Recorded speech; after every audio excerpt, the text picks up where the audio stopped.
students, welcome to my channel.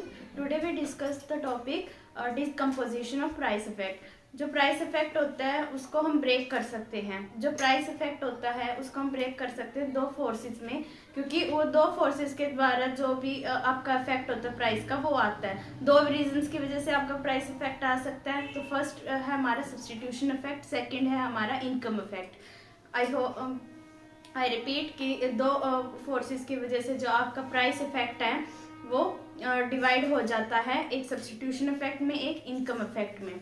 जो substitution effect है वो दो प्रोफेसर्स ने दिया था, दो इकोनॉमिस्ट ने दिया था, एक तो हिग्स थे और एक स्लट्सकी थे। मैंने लास्ट वीडियोस में भी बताया था कि जो सब्सटीट्यूशन इफेक्ट है दो पर्सन्स ने मिलके दिया था। उन्होंने अपनी अपनी जो स्टडी थी उन्हें नाम दिया था हिग्सन सब्सटीट्यूशन इफेक्ट और एक स्लट्सकी सब्सटीट्यूशन इफेक्ट। जो पहले हम बात करेंगे हिग्स की। हिग्स थे वो मानते थे कि जो प्राइस इफेक्ट है उसे आप ब्रेक कर सकते हैं दो इफेक्ट्स में, एक सब्सटीट्यूशन इफेक्ट, एक इनकम इफेक्ट। जो आप ब्रेकिंग करोगे, जो हिग्स ने यूज किए थे मेथड, वो उसने यूज किए थे कंपनसेटिंग वेरिएशन और इक्विवेलेंट वेरिएशन।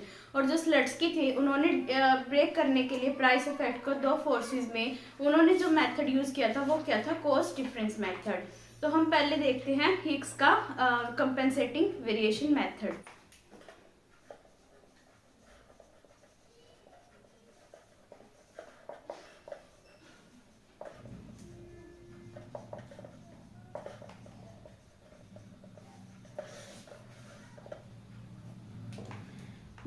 मान लेते हैं कि प्राइस इफेक्ट होता क्या है। मान लीजिए किसी भी गुड का प्राइस कम हो जाता है तो उससे क्या होता है, अगर किसी भी गुड का प्राइस कम होएगा तो कंज्यूमर उस चीज को ज्यादा परचेज करेगा, यानी कि दूसरे गुड्स के कंपेरेबल में वो उस चीज को सब्सटीट्यूट करेगा, ज्यादा से ज्यादा परचेज करेगा, क्योंकि अब वो उसके लिए चीपर गुड है। और ये कब तक चलता है, ये तब तक ही चलेगा जब तक गिवन गुड नहीं है, क्योंकि मैंने लास्ट वीडियोस में बताया था कि गिवन गुड्स वो गुड्स होते हैं जो प्राइस कम होने की वजह से उनकी जो डिमांड होती है वो भी कम हो जाती है, और अगर प्राइस ज्यादा हो जाए तो उनकी डिमांड भी बढ़ जाती है। तो वहां पे हमारा लॉ ऑफ डिमांड अप्लाई नहीं होता है प्राइस इफेक्ट में। तब तक मतलब कि कंज्यूमर मतलब कि प्राइस कम होने की वजह से ज्यादा चीज को परचेज करता है जब तक कि वो गिवन गुड नहीं है। और कोई नेचर हो सकता है, नॉर्मल गुड वगैरह भी हो सकते हैं, उसमें जो प्राइस इफेक्ट है वो हमारा काम करता है। तो प्राइस इफेक्ट के लिए दो अप्रोचेस थी। फर्स्ट हम देखते हैं हिग्स के बारे में। हिग्स ने दो मेथड दिए थे। फर्स्ट उसमें से था आपका कंपेंसेटिंग वेरिएशन इन इनकम, कि अगर इनकम में आप कंपेंसेटिंग वेरिएशन कर दो। कंपेंसेटिंग वेरिएशन का मतलब जानते हैं आप क्या होता है। कंपेंसेटिंग वेरिएशन वो अमाउंट होती है जिससे कि जो कंज्यूमर को मिलने वाला गेन होता है आप उस चीज को कैंसिल आउट कर देते हो कंज्यूमर की इनकम को रिड्यूस करके। आई रिपीट कि कंपेंसेटिंग वेरिएशन वो आपका अमाउंट होता है जो कंज्यूमर को गेन होता है सेटिस्फैक्शन में, उस गेन को आप कैंसिल आउट करने के लिए क्या करते हो कि कंज्यूमर की इनकम को उतने से ही आप रिड्यूस कर देते हो ताकि वो अपने ओरिजिनल डिफरेंस कर्व पे ही अपनी सेटिस्फैक्शन को मैक्सिमाइज करे। हिग्स ने सबसे पहली बात यही बोली थी कि जो कंज्यूमर है, चाहे प्राइस कम हो रहा है ज्यादा हो रहा है, जो अपनी सेटिस्फैक्शन को मैक्सिमाइज करेगा वो अपने ओरिजिनल आईसी कर्व पे ही करेगा। तो कंपेंसेटिंग वेरिएशन का मैं एग्जांपल देती हूँ। मान लीजिए दो गुड्स हैं, आपका एक गुड एक्स है, एक गुड वाई है। प्राइस है जो गुड एक्स का वो आपका कम हो जाता है और प्राइस ऑफ गुड वाई है वो आपका कांस्टेंट रहता है, ठीक है। और इनकम भी आपकी फिलहाल कांस्टेंट है। तो अगर प्राइस गुड एक्स का कम हो जाता है तो उससे क्या होगा, कंज्यूमर उस चीज को ज्यादा परचेज करेगा। अब उस चीज को अगर वो ज्यादा परचेज करेगा तो वो हायर इंडिफरेंस कर्व पे मूव कर जाएगा। क्यों? क्योंकि गुड एक्स का प्राइस कम होने की वजह से जो इनकम है, उसकी रियल इनकम है वो बढ़ जाती है, उसकी परचेजिंग पावर बढ़ जाएगी। तो उससे क्या होगा कि वो अपने हायर इंडिफरेंस कर्व पे मूव कर जाएगा। लेकिन हिग्स थे वो क्या कहते थे कि मान लीजिए जो उसने गेन किया प्राइस कम होने की वजह से, जो उसकी परचेजिंग पावर या उसकी रियल इनकम में इंक्रीज आया है वो आप उसको कैंसिल आउट कर देते हो, यानी कि जितने से कंज्यूमर की रियल इनकम इंक्रीज हुई है उसी अमाउंट से आप कंज्यूमर की जो मनी इनकम है आप उसे रिड्यूस कर रहे हो, और इसी को हम कहते हैं कंपेंसेटिंग वेरिएशन। अब हम कंपेंसेटिंग वेरिएशन को हम देखते हैं डायग्राम की हेल्प से। तो मैंने डायग्राम ड्रॉ कर लिया है, अब हम इसे देखते हैं। एक्स एक्सिस पे मैंने गुड एक्स लिया है और वाई एक्सिस पे मैंने गुड वाई लिया है। जो हमारी इनिशियल बजट लाइन है वो है हमारी PL1। जो हमारी इनिशियल बजट लाइन है वो हमारी PL1। और मान लीजिए जो गुड एक्स था उसका प्राइस कम हो गया। प्राइस कम होने की वजह से कंज्यूमर क्या करेगा, उस चीज को ज्यादा परचेज करेगा। तो जो उसकी बजट लाइन है वो शिफ्ट कर जाती है PL1 से PL2 राइट की तरफ शिफ्ट कर गई है। ठीक है। अब पहले जो कंज्यूमर इनिशियल बजट लाइन पे था वो इक्विलिब्रियम पे था क्यू पे, क्योंकि यहाँ पे आईसी कर्व है जो वो बजट लाइन के टेंजेंट है। क्यू पे वो OM क्वांटिटी है जो गुड एक्स की वो परचेज कर रहा था। अब जब प्राइस गुड एक्स का कम हो गया तो उससे क्या हुआ कि बजट लाइन उसकी राइट को शिफ्ट कर गई। अब वो इक्विलिब्रियम में आर पॉइंट पे, ठीक है, आर पॉइंट पे वो इक्विलिब्रियम में, यहाँ पे उसे जो गुड एक्स की जो क्वांटिटी मिल रही है वो OM मिल रही है जो OM से ज्यादा थी।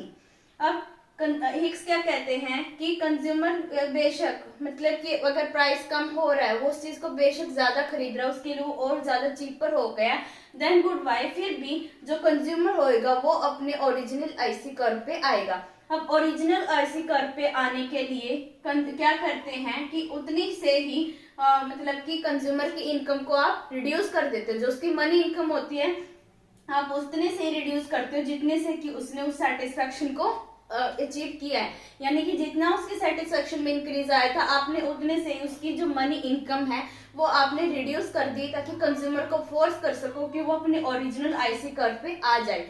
आईसी कर्व हमारा ओरिजिनल था IC1। तो इसके लिए क्या किया कि जो हमारी PL2 है उसके ही पैरेलल में हमने एक बजट लाइन ड्रॉ करी। या जो भी हमारी मतलब कि न्यू बजट लाइन आएगी आप उसी के पैरेलल में क्या कर रहे हो, ए भी ड्रॉ कर रहे हो, ताकि जो PL2 बजट लाइन की जो स्लोप है और AB की जो स्लोप है वो इक्वल हो। क्योंकि आपको उतने से कंज्यूमर की मनी इनकम को रिड्यूस करना है जितने से कि उसको रियल इनकम में इंक्रीज हुआ था। तो ये जो PA हो गया ये हमारा होगा कंपेंसेटिंग वेरिएशन, की आप कंपेंसेट कर रहे हो उस इनकम को, उस कंज्यूमर की इनकम को। तो अब ये देखिए ए बी बजट लाइन पे हम इस तरह से ड्रॉ करेंगे, क्योंकि हमने बात की कि हिक्स कहते थे कि वो अपने ओरिजिनल आईसी कर्व पे आएगा। तो ओरिजिनल आईसी कर्व को टच करते हुए आपने A B budget line draw करी, और ए बी बजट लाइन है वो एस के साथ टेंजेंट है आईसी कर्व, और यहाँ पे जो पॉइंट होएगा वो इक्विलिब्रियम में। यानी कि अब कंज्यूमर जब प्राइस है गुड एक्स का कम हो गया तो उसके बाद कंज्यूमर है पॉइंट एस पे इक्विलिब्रियम में है। ठीक है। तो अब यहाँ पे अगर हम देखें तो यहाँ पे भी, यानी कि चाहे उसकी कंज्यूमर को हमने कंपेंसेट कर दिया फिर भी वो ज्यादा परचेज कर रहा है। अब ओ के जो गुड एक्स है उसे ज्यादा मिल रहा है। पहले वो OM ले रहा था, अब उसे MK भी एक्स्ट्रा मिल रहा है। ठीक है। अब इस पॉइंट पे हम देखें तो हमारा जो है प्राइस इफेक्ट है वो टोटल हमारा आ गया MN। हमारा जो प्राइस इफेक्ट हो गया वो हमारा क्या है, MN है। ठीक है। और हमने बात की जो प्राइस इफेक्ट है वो दो रीजंस की वजह से होता है, इसलिए हम इसे कहते हैं डिकम्पोजिशन ऑफ प्राइस इफेक्ट। ये जो दो इफेक्ट में किया जाता है, एक सब्स्टिट्यूशन इफेक्ट होता है, एक आपका होता है इनकम इफेक्ट। सब्स्टिट्यूशन इफेक्ट अब यहाँ पे क्या है कि कंज्यूमर को यहाँ पे फोर्स किया जा रहा है कि आप ये ओरिजिनल आईसी कर्व पे आओगे। यानी कि पहले वो OM क्वांटिटी परचेज कर रहा था, वो ओके कर रहा है, तो वो इट मींस कि अब उसके लिए जो गुड एक्स है वो क्या है, उसके लिए चीपर हो गया और गुड वाई उसके लिए एक्सपेंसिव हो गया। तो गुड एक्स को सब्सटीट्यूट कर रहा है किसके लिए, गुड वाई के लिए। ठीक है। तो ये जो Q से S आ रहा है वो ये हमारा क्या है, हमारा सब्सटीट्यूशन इफेक्ट है। ठीक है। अगर हम उस कंज्यूमर को जो हमने इनकम उसकी रिड्यूस की थी, जो उससे हमने इनकम ली थी, अगर हम उसी इनकम को कंज्यूमर को वापस कर दें तो वो कहाँ चला जाएगा, हायर इंडिफरेंस कर्व पे चला जाएगा। तो जो SAR है ये हम आपका है इनकम इफेक्ट, और दोनों को मिला के आपका बन जाता है प्राइस इफेक्ट। तो प्राइस इफेक्ट MN है, सब्स्टिट्यूशन इफेक्ट हमारा MK है, और हमारा जो इनकम इफेक्ट है वो हमारा KN है। दोनों को मिला के हमारा बन जाता है MN। आई होप कि आपको समझ आ गया होगा। नेक्स्ट हम डिस्कस करते हैं इक्विवेलेंट वेरिएशन। नेक्स्ट हमारा है इक्विवेरिएंट वेरिएशन इन इनकम। ये सेकंड मेथड दिया था हिक्स ने कि आप इस मेथड के थ्रू भी क्या कर सकते हो, प्राइस इफेक्ट को डिकम्पोज कर सकते हो सब्स्टिट्यूशन और इनकम इफेक्ट में। तो जो इक्विवेलेंट वेरिएशन है ये क्या कहते थे, इक्विवेलेंट वेरिएशन ये कहता है, देखो ये उसका उल्टा होता है। कंपेंसेटिंग में हमने पढ़ा कि कंज्यूमर की इनकम को आप रिड्यूस कर रहे हो, यानी कि उससे इनकम ले रहे हो जितना उसने गेन किया था, ताकि वो ओरिजिनल आईसी कर्व पे आ जाए। इक्विवेलेंट वेरिएशन में क्या करते हो, आप यहाँ पे उसकी इनकम को इंक्रीज कर देते हो। देखो जो वहां पे हमने पढ़ा कि प्राइस है जो गुड एक्स का वो कम होने की वजह से जो कंज्यूमर की रियल इनकम बढ़ रही थी। अब इक्विवेलेंट वेरिएशन क्या कहता है कि जितने से आपका प्राइस बढ़ने वाला था, सॉरी कम होने वाला था, आप उतने से उसकी इनकम को बढ़ा दो। मान लीजिए जो पहले प्राइस था वो था 5 रुपीज, अब प्राइस हो गया 3 रुपीज, ठीक है। पहले प्राइस था 5 रुपीज, अब हो गया 3 रुपीज, यानी कि 2 से कम हो गया। वो कहता कि ये जो 2 है ये उसकी क्या बढ़ी है, कंज्यूमर की रियल इनकम बढ़ी है, कि वो अब 2 से या तो चाहे तो गुड एक्स को ज्यादा परचेज कर सकता है या वो गुड वाई पे भी लगा सकता है इसे, वो तो उसकी मर्जी है, ठीक है। अब जो 2 से रियल इनकम बढ़ी है, कंज्यूमर क्या कहता है कि उसकी रियल इनकम को मत बढ़ाओ, उतने से आप उसकी मनी इनकम को बढ़ा दो, तो वो हो जाता है हमारा इक्विवेलेंट वेरिएशन। इसे इक्विवेलेंट वेरिएशन क्यों कहा जाता है, क्योंकि जितने से कंज्यूमर की सेटिस्फेक्शन बढ़ने वाली थी प्राइस कम होने की वजह से, आप उतने से ही उसकी इनकम को इंक्रीज कर देते हो। तो उससे क्या होता है इक्विवेलेंट वेरिएशन की, ये कहता है कि प्राइस को चेंज मत करो, कंज्यूमर की इनकम को बढ़ा दो, कि वो प्राइस बढ़ने के बाद भी या कम होने के बाद भी अपने ओरिजिनल आईसी कर्व पे ही अपनी सेटिस्फेक्शन को अचीव करें। अब हम इसे देखेंगे डायग्राम के थ्रू। मैंने डायग्राम ड्रॉ कर लिया है। अब हम इसमें देखते हैं कि जो हमारी इनिशियल बजट लाइन है, पहले मैं आपको बता देती हूँ कि अगर प्राइस है गुड एक्स का मान लीजिए कम हो जाता है, तो उससे क्या होगा, कंज्यूमर है बेटर ऑफ होएगा, क्योंकि उसकी परचेजिंग पावर बढ़ जाएगी, यानी कि उतनी ही इनकम से वो ज्यादा चीज को परचेज कर सकता है। अब वो चाहे तो गुड एक्स पे लगाए चाहे वो गुड वाई पे लगाए, वो उसकी मर्जी है, ठीक है। तो कम होने की वजह से उसकी जो परचेजिंग पावर बढ़ गई थी, आप उसे नहीं कर रहे हो, इक्विवेलेंट वेरिएशन में आप उतने से उसकी इनकम को इंक्रीज कर देते हो, तो हमारा क्या होता है, इक्विवेलेंट वेरिएशन होता है। डायग्राम में देखते हैं कि जो PL1 है वो हमारी इनिशियल बजट लाइन है, ठीक है।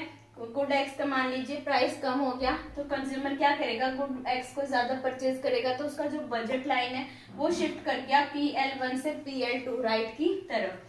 जो PL1 बजट लाइन थी उसमें जो कंज्यूमर इक्विलिब्रियम में था वो था IC1 पे, और जो टेंजेंट है क्यू पॉइंट पे, ये उसका इक्विलिब्रियम था। यहाँ पे वो OM जो क्वांटिटी है गुड एक्स की परचेज कर रहा है, फिर जब वो शिफ्ट कर गया PL2 राइट की तरफ, प्राइस है जो गुड एक्स का वो कम होने की वजह से, तो वो इक्विलिब्रियम में R पॉइंट पे, ठीक है। ये IC2 पे टेंजेंट है, यहाँ पे वो इक्विलिब्रियम में, यहाँ वो क्वांटिटी को परचेज कर रहा है ON, ठीक है। अब वो क्या करेंगे, मतलब कि प्राइस है जो गुड एक्स का तो कम हो गया, तो उसकी वजह से उसकी जो परचेसिंग पावर बढ़ गई। तो इक्विवेलेंट वेरिएशन करने के लिए हिक्स क्या कहते हैं कि आप उसे इस तरह की बजट लाइन दो, यानी कि उसकी उतनी इनकम बढ़ाओ कि जो उसका जो गेन होने वाला था प्राइस कम होने की वजह से, वो उसका इनकम इंक्रीज करके आप पूरा कर सकते हो, ठीक है। अब उसके लिए क्या किया कि ऐसी बजट लाइन ड्रॉ करनी है जो R पॉइंट को छूते हुए जाए और जो पैरेलल होए आपकी ओरिजिनल बजट लाइन की, और ओरिजिनल बजट लाइन के पैरेलल AB है, ठीक है। ये R को टच करते हुए पास करते हुए चली गई। अब IC2 कर्व है जो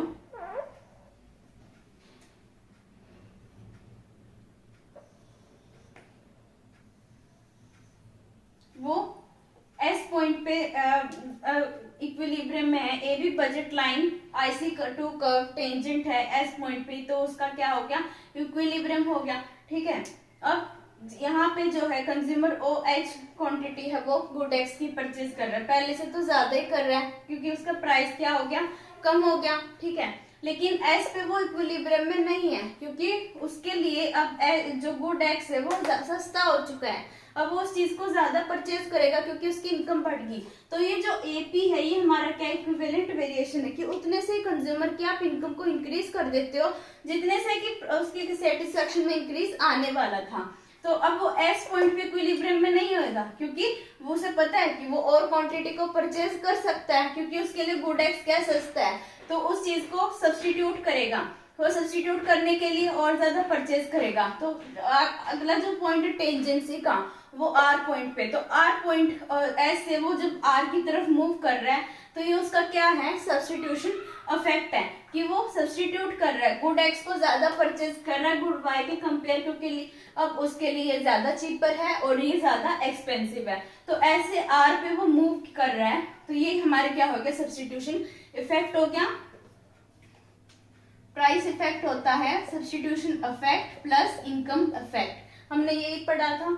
जो हमारा सब्स्टिट्यूशन इफेक्ट है वो हमारा क्या हो गया, एच एन, क्योंकि वो जो मूवमेंट थी उसकी एस से आर, वो हमारा क्या है, सब्स्टिट्यूशन इफेक्ट है, कि वो ज्यादा गुड एक्स को परचेज कर रहा है गुड वाई के कंपेयर, क्योंकि अब उसके लिए जो गुड एक्स है उसका प्राइस कम होने की वजह से वो उसके लिए ज्यादा चीपर हो गया है। अब उसकी जो इनकम इफेक्ट है वो हम पढ़ते हैं, क्यू से जो एस है वो हमारा है इनकम इफेक्ट, या हम कह सकते हैं क्यू से आर, क्योंकि उसकी इतनी इनकम बढ़ी है, क्यू से एस की उसे इक्विवेलेंट वेरिएशन किया है, उसकी इनकम को इंक्रीज किया गया, तो ये जो हो गया ये हमारा हो गया इनकम इफेक्ट, ये हमारा एम एच। तो जो प्राइस इफेक्ट है हमने दोनों को ऐड किया वो हमारा बन गया एम एन।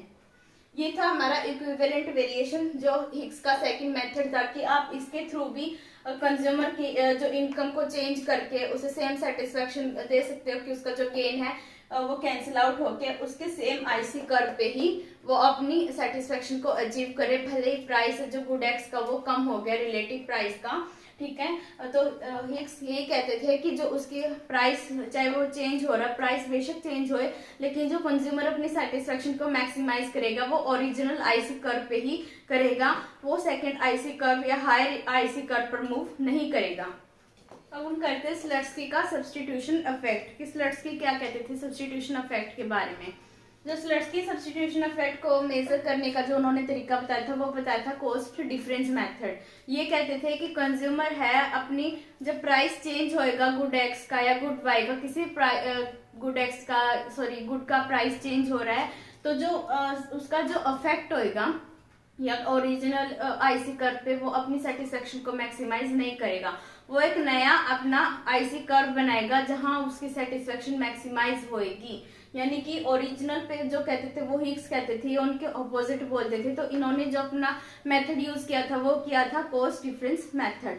जो कॉस्ट डिफरेंस मेथड होता है वो क्या होता है कि मान लीजिए किसी प्राइस गुड का जो प्राइस है वो कम हो गया, अब मान लीजिए एक प्राइस वो था गुड एक्स प्राइस है, उसका प्राइस पहले 10 था, अब जो गुड एक्स का जो प्राइस है वो हो गया 8, तो अगर गुड एक्स में वो परचेज कर रहा था 15 यूनिट्स, ठीक है, 15 यूनिट्स है वो गुड एक्स की परचेज कर रहा था जब प्राइस 10 था उसका, अब प्राइस जो है वो उसका कम हो गया 8 पे आ गया, फिर भी उसे 15 यूनिट्स ही चाहिए, तो ये क्या हो गया कि इसमें कितने का आया डिफरेंस, 2 का आया। तो कॉस्ट डिफरेंस मेथड क्या कहता है कि प्राइस से जो किसी भी गुड का चेंज हो रहा है, ठीक है, तो जो क्वांटिटी वो पहले परचेज कर रहा था तो कंज्यूमर की इनकम को ऐसे इंक्रीज करिए या डिक्रीज करिए कि अगर प्राइस चेंज होता है तो उतनी ही यूनिट्स को परचेज कर सके अगर वो चाहता है तो। अब देखिए वैसे तो वो कहते हैं कि बस इतना करना है उसकी इनकम को इंक्रीज या डिक्रीज, कि वो जो ओरिजिनल बंडल पहले परचेज करा था वो फिर अभी भी कर सकता है, प्राइस चाहे इंक्रीज हो रहा है चाहे डिक्रीज हो रहा है, फालतू इनकम में इंक्रीज या डिक्रीज नहीं करना है, सिर्फ उतना कीजिए कि जितना वो पहले परचेज कर रहा था उस प्राइस पे, चाहे अब न्यू प्राइस पे उतनी ही यूनिट्स को परचेज करें, सिर्फ इतना करना है स्लट्स की। तो यहाँ पे अगर हम देखें कि पहले 10 था, 10 पे 15 यूनिट्स ले रहा था, वो उससे 8 पे भी 15 यूनिट्स अगर वो परचेज करना चाहे तो, अगर वो उसकी डिजायर है तो आप 2 से इनकम को इंक्रीज करिए, बाकी उसकी मर्जी है। पर अगर हमने क्या पढ़ा कि कंज्यूमर क्या होता है, रैशनल होता है, रैशनल कंज्यूमर क्या सोचेगा कि उसे सेटिस्फेक्शन मैक्सिमाइज करनी है, तो प्राइस कम होएगा तो ऑब्वियसली बात है कि वो ज्यादा ही परचेज करेगा, ठीक है। पर स्लट्स के कहते थे कि सिर्फ इनकम में उतना इंक्रीज या डिक्रीज आना चाहिए कि उसकी जो ओरिजिनल बंडल है वो अभी भी उस चीज को परचेज कर सके। तो यही होता हमारा कॉस्ट डिफरेंस मेथड, कि जो पहले प्राइस था, ठीक है, और उस पे कितनी क्वांटिटी वो परचेज कर रहा था, उसमें से अब प्राइस है वो इंक्रीज होके x1 हो गया, उसी क्वांटिटी को परचेज करें। तो ये हमारा क्या कॉस्ट डिफरेंस मेथड है। कॉस्ट डिफरेंस मेथड यही कहते हैं कि प्राइस में बेशक चेंज आ रहा है पर क्वांटिटी उतनी ही परचेज कर सके, इतना आपको इनकम है उसकी इंक्रीज या डिक्रीज करनी, वो हमारा डिपेंड करता है कि प्राइस जो गुड का वो इंक्रीज हो रहा है या डिक्रीज हो रहा है। तो हम उससे बताएंगे कि इनकम कितनी बढ़नी चाहिए। यहाँ पे देखें, मान लीजिए प्राइस है, पहले वाला जो प्राइस था वो था 20 रुपीज, ठीक है। उस पे जो कंज्यूमर यूनिट्स परचेज कर रहा था वो 15 कर रहा था। अब प्राइस चेंज होके कम हो गया है 15 रुपीज, ठीक है।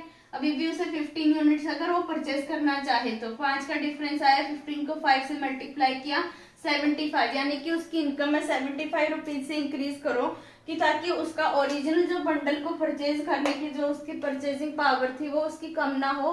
बाकी उसकी मर्जी है कि उसे कितना अब परचेज करना है प्राइस चेंज होने में। तो अब हम इसे देखते हैं डायग्राम के थ्रू।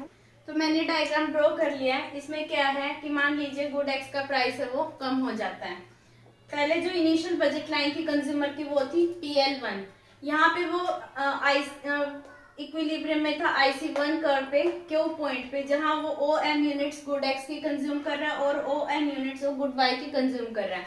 अब प्राइस जो गुड एक्स का वो कम हो गया तो उससे क्या हुआ कि वो उस चीज को ज्यादा खरीद सकता है, यानी कि कंज्यूमर के रियल इनकम में इंक्रीज हो जाती है। तो उसका जो बजट लाइन है वो शिफ्ट कर गया PL2 पर, ठीक है। अब यहाँ प्राइस कम हो गया तो इसका मतलब वो उस चीज को ज्यादा परचेज कर सकता है, लेकिन वो क्या कहते हैं स्लट्स की कहते हैं कि उसकी हमने इनकम को इंक्रीज करना है, ठीक है, क्योंकि प्राइस है वो कम हो गया है। तो आपको कितने से इंक्रीज करनी चाहिए कि वो ओरिजिनल बंडल पे आ जाए। उसके लिए क्या है कि कंज्यूमर है वो एक अपना नया IC कर्व जिसपे वो नए बंडल्स को परचेज करेगा, ठीक है। तो उसके लिए क्या किया कि जो PL2 थी उसकी सेम स्लोप रखने के लिए ताकि जो वेरिएशन होएगा वो इक्वल ही रहे, उसके लिए हमने एक न्यू बजट लाइन ड्रॉ करी जो IC1 को क्यू पॉइंट से टच करते हुए ड्रॉ करी हमने। यहाँ पे जो कंज्यूमर इक्विलिब्रियम है वो S पॉइंट पे है, क्योंकि IC2 कर्व है AB के टेंजेंट S पॉइंट पे है जहां वो O के units of good X and OW units of good Y consume कर रहे हैं। तो ये क्या है सब्स्टिट्यूशन इफेक्ट है। क्यों? क्योंकि पहले तो OM ही मिल रहा था ना, जब प्राइस उसका ओरिजिनल था, जब उसकी बजट लाइन ही PL1 थी, जब प्राइस कम नहीं हुआ था उससे पहले वो OM को कंज्यूम कर रहा था। अब उसकी जो रियल इनकम बढ़ी उसकी वजह से उसकी कंजम्पशन भी बढ़ गई है, यानी कि MK से उसके लिए, क्योंकि गुड एक्स सस्ता हो गया और गुड वाई महंगा हो गया तो उसने क्या किया कि गुड वाई की कंजम्पशन को तो कम कर दिया और गुड एक्स की ज्यादा कर ली, यानी कि उसने गुड एक्स को सब्स्टिट्यूट किया गुड वाई के लिए। तो जो क्यू से एस आने का जो रास्ता था ये हमारा क्या है सब्स्टिट्यूशन इफेक्ट है स्लट्सकी के हिसाब से। ये हमारा सब्स्टिट्यूशन इफेक्ट है क्योंकि गुड एक्स है जो उसका प्राइस कम होने की वजह से कंज्यूमर ने क्या किया कि उसी को सब्स्टिट्यूट कर दिया, क्योंकि गुड वाई अब उसके लिए महंगा हो गया और गुड एक्स उसके लिए सस्ता हो गया। तो इस सिर्फ स्लट्सकी के उसमें डिफरेंस क्या मेथड में कि उसने कॉस्ट डिफरेंस मेथड यूज किया है। ओरिजिनल बंडल को वो कंज्यूम करना चाहे तो यहाँ पे कर सकता है, ठीक है, यानी कि IC1 को तभी टच करता है क्योंकि स्लट्सकी कहते हैं इनकम को उतने से चेंज करो कि जो ओरिजिनल बंडल था जो प्राइस में चेंज आने से पहले कंज्यूम करता था वो कंज्यूम करे। अब वो कंज्यूमर के ऊपर डिपेंड करता है। अब कंज्यूमर है, ये मान लीजिए कोई पॉइंट यहाँ पे T है, ये भी IC1 को टच कर रहा है, ठीक है, AB बजट लाइन पे, लेकिन वो T पे क्यों नहीं करेगा? क्योंकि यहाँ पे उसे क्या मिल रहा है गुड एक्स कम मिल रहा है, अभी उसके पास इनकम है कि वो अपनी कंजम्पशन को बढ़ा सकते हैं। तो OS तक आएगा अपनी कंजम्पशन को इंक्रीज करते हुए और गुड वाई की जो कंजम्पशन है उसे वो NW से कम कर देगा, यानी कि NW को उसने सब्स्टिट्यूट किया NK के साथ। तो ये था स्लट्सकी का सब्स्टिट्यूशन इफेक्ट जब प्राइस है वो कम हो जाता है किसी भी गुड का।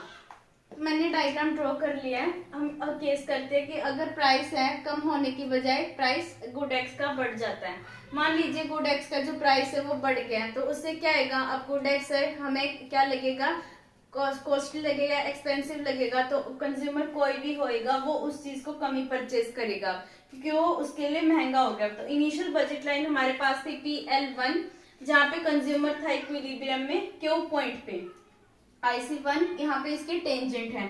अब क्या हुआ कि जो प्राइस था गुड एक्स का वो बढ़ गया, तो उसका जो बजट लाइन है वो पीछे शिफ्ट कर गई, क्योंकि अब उसकी परचेजिंग पावर है वो उसकी कम हो गई है। तो अब वो जो इक्विलिब्रियम में आर पॉइंट पे है जहाँ पे ओ के गुड एक्स उसे मिल रहा है, पहले देखिए उसे मिल रहा था ओ एम, ठीक है। अब प्राइस है जो गुड एक्स का वो बढ़ गया है, तो उसने अपनी जो कंजम्पशन है गुड एक्स को परचेज करने की वो भी उसने कम कर दी है।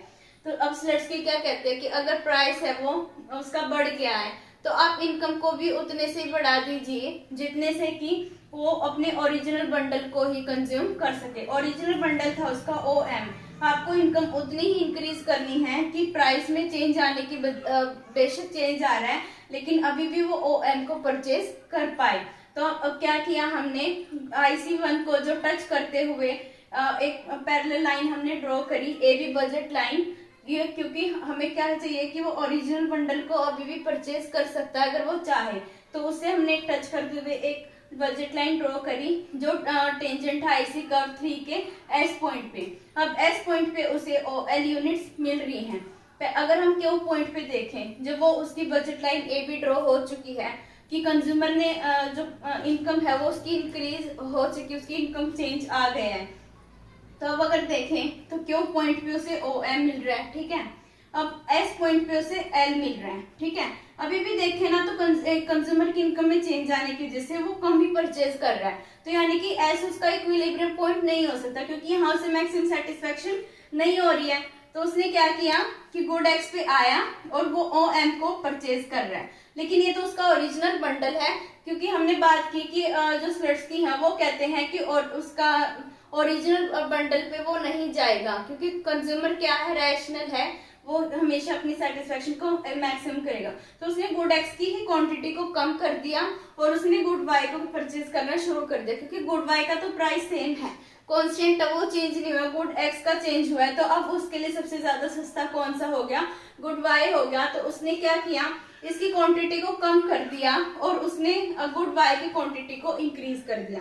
पहले तो वो ON परचेज कर रहा था, अब वो OT को परचेज कर रहा है और उसने अपनी जो कंजम्पशन थी गुड एक्स को उसकी वो कम कर दी, क्योंकि अब उसके लिए वो क्या है, महंगा है और गुड वाई हमारा अब चीपर है क्योंकि प्राइस है वो हमारा बढ़ चुका है। तो ये था स्लेट्सकी का सब्स्टिट्यूशन इफेक्ट। तो अब इससे सब्स्टिट्यूशन इफेक्ट क्या है हमारा कि वो Q से S पर आ रहा है, ये हमारा क्या है, स्लेट्सकी सब्स्टिट्यूशन इफेक्ट है कि उसने अब गुड वाई को सब्स्टिट्यूट किया फॉर गुड एक्स।